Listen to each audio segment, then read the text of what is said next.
Yeah. What's good? It's your boy JayThat'sMe. We're going to get into TNA Impact from June the 12th, 2025. A pretty okay show. We are 5 weeks away until Slammiversary.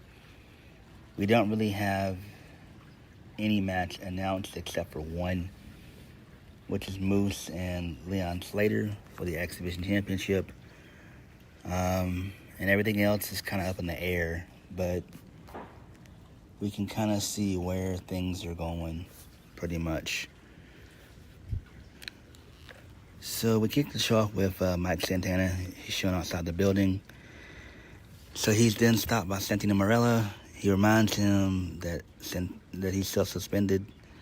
So Mike Santana doesn't want to hear it, but Santino talks to him like a friend and asks him not to blow it. Then Mike Santana says that he won't because of the respect he has for Santino. Okay, this is fine. I'm still trying to think what are they going to do for Mike Santana. I'm guessing they could do a rematch, Trick Williams and Mike Santana, or they could do a triple threat, Mike Santana versus Joe Hendry versus Trick Williams. Maybe that could take place, but I don't know. We have to wait and see how that plays out. So, moving on. So this leads us into Santino Marella. So, he kicks off the show. He mentions being the TNA Director of Authority after we see him have security eject Robert Stone, who was trying to get back into the building. He then confirms Moose versus Leon Slater, like I said before, for the X Division Championship at Slammiversary. He promotes the return of the TNA Champions Challenge for next week's show and the return of the 8-4-1 for tonight's show. That's fine there. It is what it is. Moving on, this leads us into the first match of the night, The Inspiration. They defeat two Jabberillas. So, I mean, that's fine. Makes sense. This is a pretty okay match. I mean, I really didn't give it a shit about it, if we're being honest. I'm guessing this is going to set up the Elegance brand versus the Inspiration at Slammiversary. I think that's what's going to happen, if we're being honest. That would make perfect sense. So that's why they're there. And then maybe as the year progresses, maybe we'll get a KC Squared, which is a Katana Chance and Caden Carter. Maybe they'll show up as well as a team. So I think hopefully that does happen, but we won't know until it happens. So good stuff there. Moving on. So the Hardys, they're backstage. They're admitting that they've had some bumps on the road as of late. They've got to get back on track and to get back their goal of retaining the TNA Tag Team Championships when they beat First Class for the main events, which does not happen. Spoiler alert. Moving along. So we get a first class penthouse segment with Trick Williams. So First Class, they taunt a kid and they refuse to give him money that he was promised, and they get booed for that, which is pretty cool. They got some heat there. They introduce Trick Williams.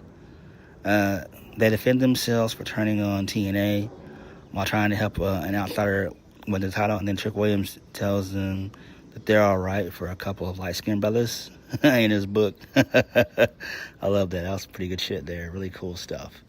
I do like the team of Trick Williams and First Class. Even though I'm not a fan of AJ Francis, he's an okay talker, but other than that, he is utter shit in the ring. So, yeah, moving on. So, this leads us into a backstage segment that involves Jason Hotch and the System.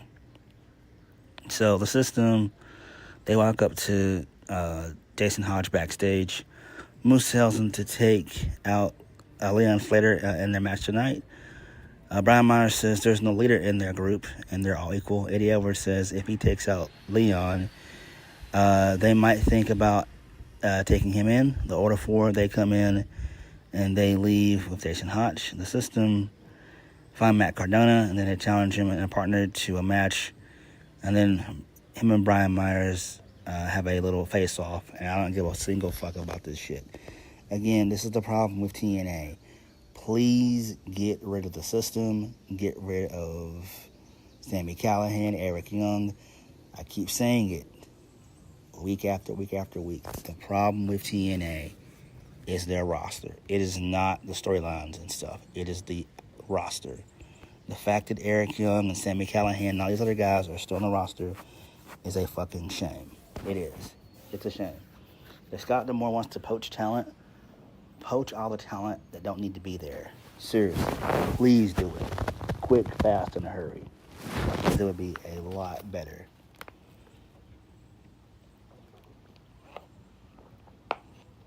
I mean, this is actively hurting TNA.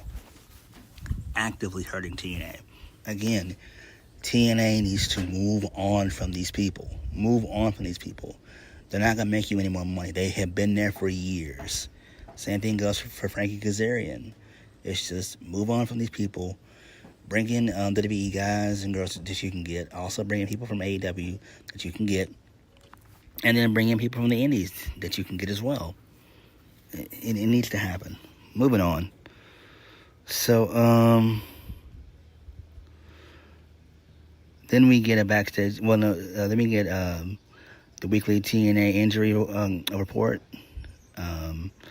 So Tom Hannafin tells us who's all injured. So Heather, she's out. She has a chipped tooth, and she's not gonna miss any time. And then Tessa Blanchard is medically cleared for the 8-4-1 match. So Jason Hotch has a bruising, but it's going to be cleared to compete as well. So yeah, there's that. Moving on. So then this leads us into Leon Slater defeating Jason Hotch. The match was pretty decent, pretty solid. So he gets the win via the 450 Swanton for the 1-2-3, which is nice.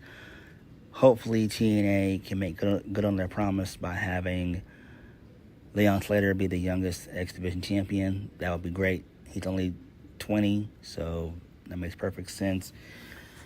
And Moose fucking sucks with the X Division title around his waist. He just does.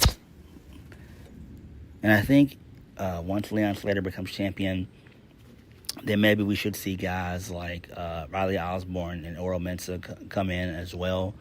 And I think that's what we'll probably get. Maybe a couple of those guys will be surprises at Slammiversary. Moving on. So Gia Miller has a backstage interview with Tessa Blanchard. Tessa Blanchard says after tonight, there won't be a question that she'll be the number one contender and become Knockouts champion. She says this division will realize that they don't need a leader. They need a reminder. So then this leads us into the 8-4-1 match. So the baby faces were Indy Hartwell, Killer Kelly, Jody Threat, and Tasha Steelz. They ended up beating the team of Rosemary, Danny Luna, Tessa Blanchard, and Zaya Brookside. So then it was a fatal four-way. Because Indy got the win, and Killer Kelly ended up getting the win. She just basically fell into the cover, basically. Indy Hartwell hit her finish. It's called Hurts Don't Fit. So, there's that. So, Killer Kelly, she's going to go to Slammiversary. This is fine. She's actually getting her match in 2 weeks, so that makes perfect sense. I got a feeling that Tessa Blanchard is going to get involved, and this is going to set up a triple threat for Masha, Tessa, and Kelly at Slammiversary. I think that makes the most sense, even though you guys should know by now, I hate triple threat matches. I really do. But that might be what's going to happen. I don't see Killer Kelly just coming back just to lose.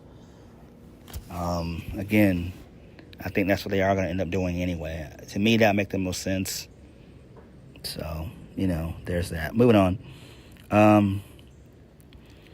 So Masha Samovich, she's seen backstage watching this on the monitor. So Gia Miller walks up and asks what are her thoughts. She says she's gonna put Kelly back where she belongs and on her knees in front of me being her bitch. That's awesome. So great stuff there. It should be a fun match. I've always been a fan of MK Ultra. I've been a fan of Masha for about a good 3.5, 4 years. She's killed it on the indies. She's done tremendous in TNA. And the sky for her is the limit. So I do like that. And Killer Kelly being back is great. Killer Kelly, she's now a mom. So that's cool there. So that's why she was gone for a while. But again, I still think that they are going to do the triple threat. So that's something I'm not my bad. That's something that I'm not going to look past. Moving on. So Steve Macklin, he's backstage. He says that Manson Warner gave him every bit of the fight. He said he would give him, but he's still breathing as the TNA International Champion. He says he's in a Champions Challenge with people he couldn't give a damn about, except Trick Williams, which they beeped it out. He probably said fuck, so that's probably why they bleeped it out. He probably said fuck versus damn, so. He said that he's not afraid to drop him on his head for a KIA. He says it'll be tag him, bag him, and mayhem for all. This is a fine little promo. Again, Steve Macklin is another guy that needs to go away. He's been there 4 years. He's not done much of anything.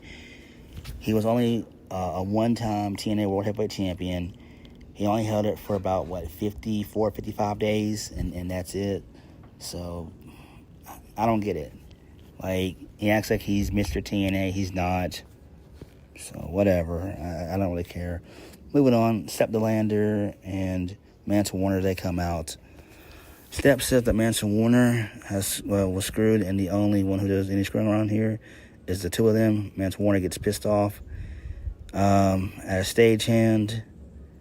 So Tommy Dreamer comes out. He tries to calm them down, and then Mance attacks Tommy Dreamer, and he hits a punt kick on Tommy Dreamer, and I'm like, what the fuck? No. The reason I've said that was because it's going to lead to a match with Tommy Dreamer versus Manson Warner at Slammiversary. And I'm just like, oh my god, this is going to fucking suck. Can we please get rid of Tommy Dreamer? Main event of the evening, the Hardys versus First Class. This ended in a DQ. Well, basically a no contest. And then there was a massive brawl that ensued, basically.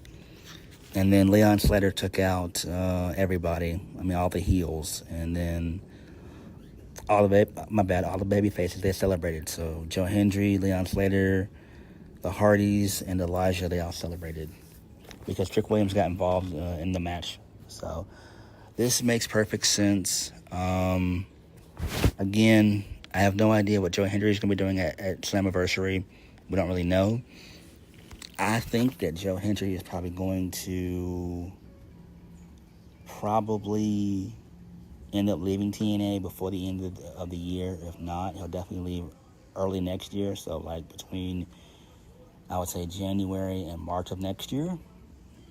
But we don't know. We have to wait and see. I'm guessing with Trick Williams, they could either do a triple threat or a fatal four-way. So it could be Trick Williams, Mike Santana, Elijah, and Joe Hendry for the TNA World Heavyweight Championship at Slammiversary, or it could be a triple threat, which would be Mike Santana, Joe Hendry, and Trick Williams. I don't know.